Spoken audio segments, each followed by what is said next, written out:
अस्सलाम वालेकुम नाजरीन और सामीन। उम्मीद करते हैं कि आप लोग ठीक होंगे। हमारे यहाँ किसी न किसी अंदाज से लोग अपने रोज़गार का तरीक़ाकार पकड़ के रखते हैं, क्योंकि हमारी ज़िंदगी का एक अहम हिस्सा है।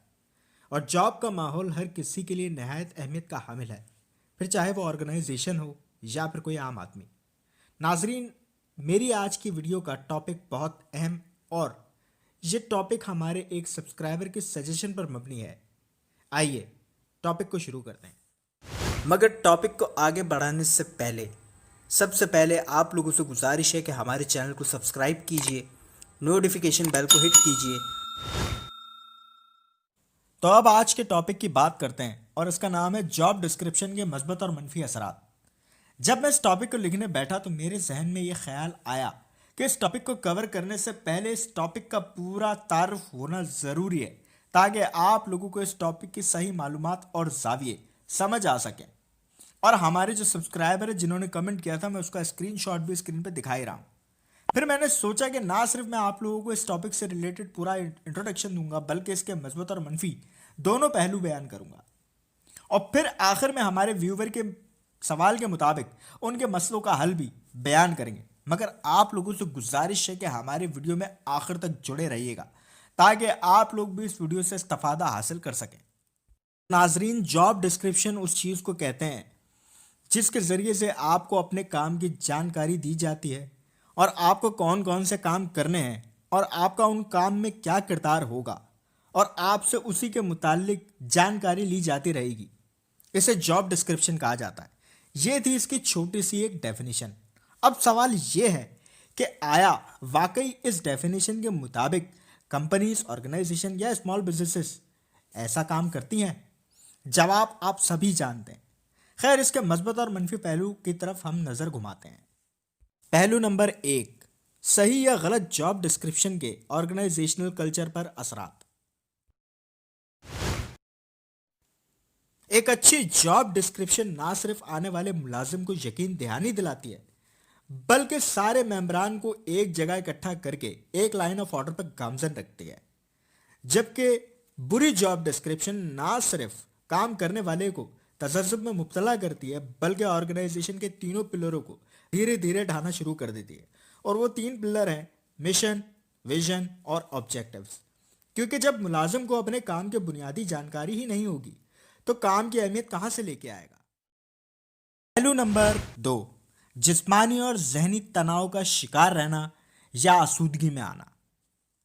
यह असूली बात है कि जब कोई भी काम आपके मयार और तवक्को के मुताबिक हो, तो आपको जहनी सुकून और जिस्मानी थकान का एहसास बहुत कम होता है। वजह वही है कि आपकी हर चीज़ अपनी जगह पर भरपूर काम कर रही है, चाहे हालात कितने भी दुश्वार हों। जब सारे लोग मिलजुल कर एक प्रॉब्लम में अपना हिस्सा डालते हैं, तो काम कितना ही मुश्किल क्यों ना हो, बल्कि नामुमकिन को भी मुमकिन करके दिखाया जाता है। मगर इसके बरक्स गलत जॉब डिस्क्रिप्शन ना सिर्फ किसी के गले का हार बनती है, बल्कि उसको जहनी और जिस्मानी दबाव का शिकार भी करती है, बल्कि आहिस्ता आहिस्ता उस समेत ऑर्गेनाइजेशनल एनवायरनमेंट को भी दुश्वारी में धकेल देती है। वजह इसकी एक ही है कि सब अपने रोल से बाखबर नहीं, और कोई किसी की जगह कबूल नहीं करना चाहता। ऐसे मुकामात में आपको अक्सर जॉब पॉलिटिक्स के खतरात मंडराते दिखाई देते हैं। पहलू नंबर 3, जॉब इवैल्यूएशन या फेवरेटिज्म की बुनियाद पर अप्रेजल होना। यह बात तो वाज़ेह है कि जहां पर प्रॉपर जॉब डिस्क्रिप्शन में अमल होता है, वहां पर एम्प्लॉय जॉब इवैल्यूएशन को बहुत ज़्यादा तरजीह दी जाती है। इसकी एक वजह यह है कि रिवार्ड खुद एक मोटिवेशनल टूल है, ताकि दूसरे एम्प्लॉय भी अपने काम को मज़ीद तवज्जो और मेहनत से करें, जो कि कंपनी की तरक्की के लिए लाजमी है। इधर शायद आप कहें कि फेवरेटिज्म तो हर जगह पाया जाता है। जी हाँ, हर जगह पाया तो जाता है, मगर प्रॉपर मैकेनिज्म वाले इदारों में इसको परफॉर्मेंस की बुनियाद पे ही तरजीह दी जाती है। जो काम अच्छा ना करे, फिर वो बॉसेस का चाहे कितना ही खुशामद करने वाला क्यों ना हो, उसे फकत रिलैक्सेशन तो मिल सकती है, मगर तरक्की नहीं। हाँ, मगर जहां पर जॉब डिस्क्रिप्शन में ही झोल हो, वहां फेवरेटिज्म एक बहुत बड़ा टूल कंसिडर किया जाता है। वहां फिर आपको काम के बजाय कुछ और ही चलता हुआ नजर आता है।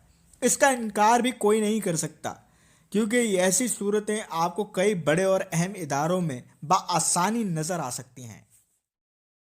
पहलू नंबर 4, जॉब डिस्क्रिप्शन में तरमीम ना होने के बराबर। ये वो फैक्टर है जो दोनों तरह के इदारों में यकसा नजर आता है, जो जॉब डिस्क्रिप्शन डिजाइन तो करते हैं मगर हालात हाजरा को मद्देनजर नहीं रख पाते और ओल्ड पैटर्न को फॉलो करते हुए उसको ही आगे बढ़ाते रहते हैं। यहां पर वो मुलाजिम जो अपने कैरियर को एक्सपोजर से बढ़ाना चाहते हैं, अपने आप को एक जगह मुंजमद समझते हैं, जिसकी वजह से उनका अपनी जॉब से धीरे धीरे इंटरेस्ट कम होने शुरू हो जाता है, फिर वो जॉब स्विच कर जाते हैं। आज के बढ़ते हुए चैलेंज में एक जगह रुक जाना एक तरह की गलती है, जिससे कंपनी अपना सालों की मेहनत से बनाए हुए मैार को चंद ही अरसे में खोने के खतरे पर होती है। पहलू नंबर 5, भरपूर टैलेंट से महरूम होना या फिर उसको खो देना। यह थोड़ा सा मुबम सा मसला है, जहां पर इस बात को समझना आसान नहीं कि आया जॉब डिस्क्रिप्शन सही ना बनने की बुनियाद पर टैलेंट नहीं आता, या पुरानी घसीटा मार जॉब डिस्क्रिप्शन की बुनियाद पर। तो बात दोनों में बराबर ही होती है सर। पुरानी जेडी को जब आप मुस्तकिल इस्तेमाल करते रहेंगे तो आपको बंदा भी उसी अंदाज का चाहिए होगा जो उस जॉब डिस्क्रिप्शन में आता हो। यह तो नहीं हो सकता कि डीजल वाली कार को आप पेट्रोल पे चलाना शुरू कर दें। सीधी सी बात है। हाँ, मगर दोनों की वजूहात यकसा ही है, तो इन्हीं बातों की बुनियाद पर आप टैलेंट हायर करने से रह जाते हैं। और गलती से अगर आपके पास कोई टैलेंट आ जाए तो वो बेचारा अपने आप को एक तोते की तरह पिंजरे में कैद समझता है, जिसकी ये कोशिश होती है कि कोई अच्छी कंपनी की अपॉर्चुनिटी लगे तो वो यहां से स्विच करके दूसरी जगह जाए, क्योंकि घर बैठे बैठे उसको कोई जॉब नहीं मिलने वाली। और यहां पर हमारे यहां मामला भी कुछ ऐसा ही है कि हुलिया देख के ही आपके एजुकेशन का अंदाजा लगाया जाता है, ना कि आपके दिमाग के इस्तेमाल को देखकर। तो व्यूवर्स, ये थे कुछ जॉब डिस्क्रिप्शंस के मस्बत और मनफी पहलू जो मैंने आपके सामने रखे, और आपका अंदाजा होगा कि ये एक तरीके की ग्लास सीलिंग की शक्ल की है, जो दिखती तो नहीं है लेकिन अपना वजूद जरूर रखती है। तो चलिए अब हम अपने उस कमेंट की तरफ चलते हैं जिसका शुरू में मैंने आपको स्क्रीनशॉट दिखाया था, और सवाल था कि जॉब डिस्क्रिप्शन पे खुद को स्ट्रिक्टली कैसे चलाएं बगैर किसी के आगे बुरे बने।